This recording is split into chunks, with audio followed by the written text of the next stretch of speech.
වෙනදා වගේම අදත් ඔයාලා වෙස්ටේජ් YouTube channel එකට සාදරයෙන් පිළිගන්නවා. අද අපි වෙනස්ම මාතෘකාවක් ගැන තමයි කතා කරන්න යන්නේ. ඒ කිව්වේ මේ වෙද්දි ලෝකේ වඳ වෙලා ගියපු සත්තු විශාල ප්‍රමාණයක් ඉන්නවනේ. ඒ අතර ඩයිනෝසර්ස්ලා, මැමත්ලා, සමහර පක්ෂීන් වර්ග මත්ස්‍යයන් මේ වගේ කට්ටියක් ඉන්නවා. ඒ වගේම පරිණාමණය වෙන කට්ටියක් ඉන්නවා ඒ අතර.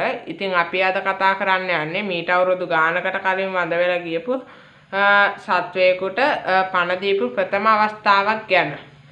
මේකේ සත්‍යාසත්‍යභාවයත් මෙහෙදි පැහැදිලි කරනවා. ඉතින් අපි වීඩියෝ එකට යන්න කලින් ඔයාලා මගේ YouTube channel එකට යටින් තියෙන subscribe button එක click කරලා ඒ යන්නේ තියෙන bell icon එක click කරලා අපිට subscribe පාරක් දෙන්නත් අමතක කරන්න එපා. ඒ වගේම ඔයාලා මේ වීඩියෝ එක Facebook ඔස්සේ බලනවා නම් අනිවාර්යයෙන් මේ වීඩියෝ එක like එකක් හරි comment එකක් හරි දාගෙන යන්නත් අමතක කරන්න එපා. ඉතින් අපි යමු වීඩියෝ එකට.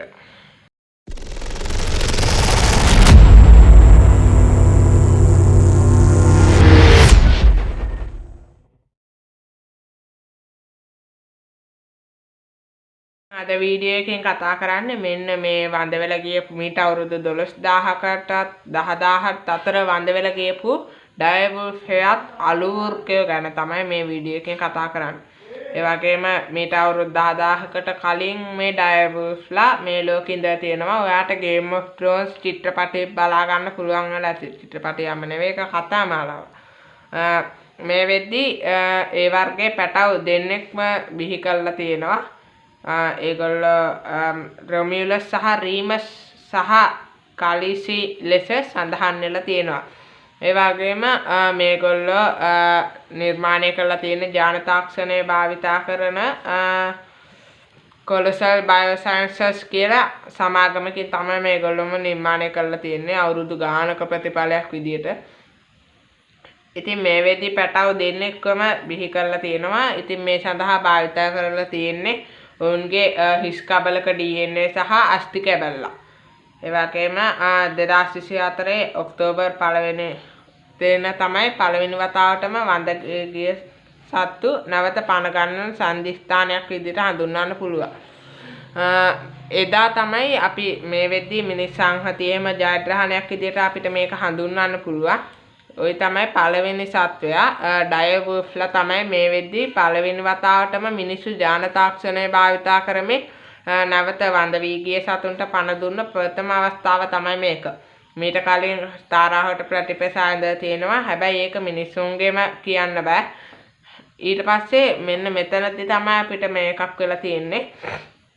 මෙයා නිර්මාණය වුණේ කොහොමද කියලා. කොලොසල් බයෝසයන්සස් ආයතනය මගින් මෙයාලගේ DNA අරගෙන ඒ අලුවෘක ඩයවුල්ෆ්ලාට නෑකම් කියන වෙනම වෘකයෝ වර්ගයක වෘක දේනුවකගේ ගර්භාෂයේ මේ DNA තැන්පත් කරලා තියෙනවා. ඊට පස්සේ DNA තැන්පත් කරාට පස්සේ එයින් ඇතිවන කලලේ ඩයවුල්ෆ් කෙනෙක් විදිහට තමයි එන්නේ. ඒ කිව්වේ ඒ වුණාට මේගොල්ලෝ දෙමුහුන් ජීවියෝ තමයි හඳුන්වන්න පුළුවන්. එන්නේ කිව්වේ හයිබ්‍රිඩ් අය. 99.9%ක්ම මේගොල්ලෝ සමාන වෙන්නේ දැන් ඒ වෘක දේනුවගේ ආරට. ඒ කිව්වේ ඒගොල්ලොන්ගේ මේකට තමයි ඒගොල්ලෝ සමාන වෙන්නේ. 0.1ක් සමාන වෙන්නේ ඩයවුල්ෆ්ලාට. ඒ කිව්වේ ප්‍රාග්ඓතිහාසික යුගයේ.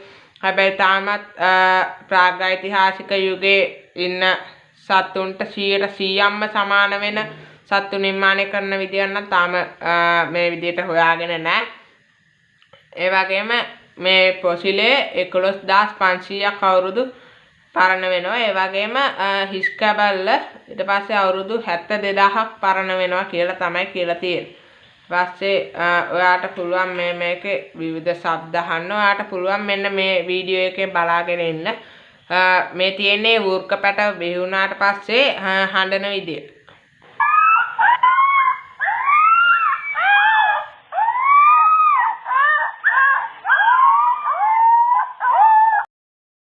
හරි.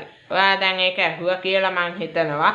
ඇත්තටම මේ කොලොසල් බයෝසයන්සස් ආයතනය ඊළඟට මම හිතන විදිහට 2028 දී මැමත්ලව ලෝකෙට හඳුන්වා දෙන්න නියමිත වෙලා තියෙනවා. අවුරුදු 40ක් තිස්සේ මැමත්ලගේ පරිශන කරාට මේ මෑතකදී තමයි මේ ඩයවුල්ෆ්ලා ගැන පරිශන කරන්න පටන් ගන්න තියෙන්නේ. ඩෝඩෝ පක්ෂියා ඊට පස්සේ ඩයිනෝසර්ලගේ මේ වෙද්දී පොසිල හොයාගෙන ඉවරයි. ඒගොල්ලෝගේ මදුරුවෙක්ගේ බඩේ තියෙන ලේ වර්ගයක් තමයි ඒගොල්ලෝ DNA විදියට අරන් තියන්නේ. ඒ වගේම ඩයිනෝසර් හිස් කැබලි හිටන් ඒගොල්ලන්ට අහු වෙලා තියෙනවා.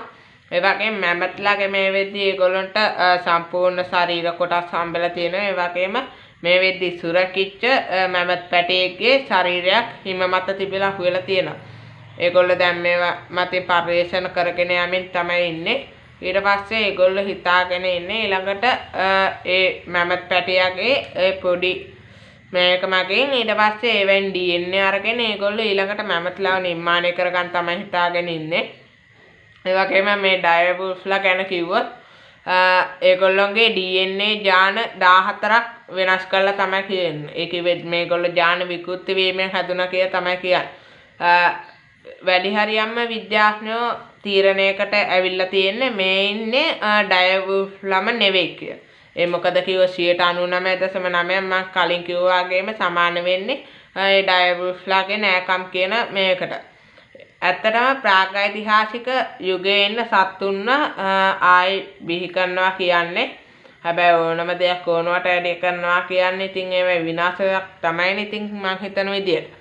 ඇත්තටම මේක මිනිස්සන් හිතේ ජයග්‍රහණයක් වගේම මේක ඕනවට වැඩිය පාවිච්චි කිරීමෙන් මේක විනාශයක්වත් අත් වෙන්න පුළුවන්. මොකද කිව්වොත් වඳ වුණාට සතුටු වෙන්න ඕන සත්තු ආයි බිහි වෙනවා කියන්නේ කොච්චර භයානක දෙයක්ද කිව්වොත් මේගොල්ලෝ සත්තු උද්‍යානවල සිර කරගන්න බැරි වුණොත් ඒගොල්ලෝ පැනලා වෙලා බිහි වෙලා මේ මුළු ලෝකෙම වාස භූමියක් කරගෙන මිනිස්සුන්ව සදහටම නිරපා දමන්න පුළුවන් වෙනවා.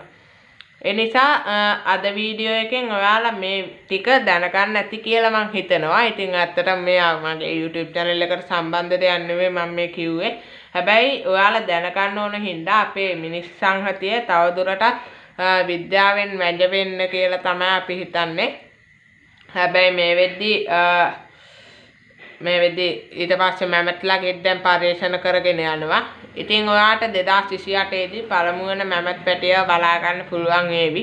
ඉතින් ඊටකන් සතුටින් ඉන්න. ඉතින් අපි තවත් දවසකින් හමු වෙමු. ඒ වගේම ඔයාලා මගේ YouTube channel එකට ඉතින් subscribe button එක තාම click කරේ නැත්තම් දැන්ම subscribe කරලා අපිට follow පාරක් දීලා තියන්න. ඉතින් අපි තවත් දවසකින් හමු වෙමු. මේ වගේ වීඩියෝ බලන ඔයාලා මේ වීඩියෝ එකට අනිවාර්යෙන් like එකක් හරි comment එකක් හරි දාගෙන යන්න අමතක කරන්න එපා. අපි තවත් දවසකින් හමු වෙමු.